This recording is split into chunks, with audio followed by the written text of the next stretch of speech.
అహ్మదాబాద్ లో కాంగ్రెస్ పార్టీకి సంబంధించి సిడబ్ల్యూసి మీటింగ్ ఈరోజు, ఏఐసిసి మీటింగ్ రేపు కార్యక్రమాలను చేపట్టింది కాంగ్రెస్ పార్టీ మన దేశంలో బలపడాల్సిన అవసరం ఉంది.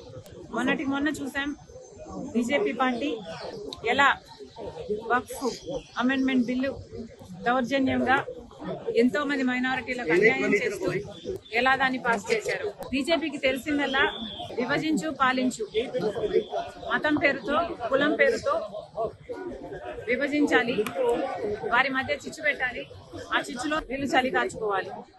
ఇదే బీజేపీ చేసిన రాజకీయం. ఇదే కాదు బీజేపీ మన దేశంలోని అన్ని వ్యవస్థలను, ఎలక్షన్ కమిషన్ తో సహా అన్ని వ్యవస్థలను స్వలాభం కోసం వాడుకుంటుంది.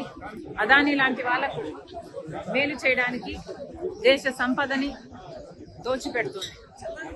ఈ పరిస్థితులన్నీ మారాలి అంటే కాంగ్రెస్ పార్టీ అధికారంలోకి రావాలి. కాంగ్రెస్ పార్టీ ఎంతో చరిత్ర ఉన్న పార్టీ, దేశానికి స్వతంత్రం తెచ్చిన పార్టీ, స్వతంత్ర భారతదేశానికి పునాదులు వేసిన పార్టీ. ఆ తర్వాత కూడా ఎన్నో పాలసీల ద్వారా, పథకాల ద్వారా దేశ అభివృద్ధి కోసం, దేశ ప్రజల సంక్షేమం కోసం చిత్తశుద్ధితో పనిచేసిన పార్టీ.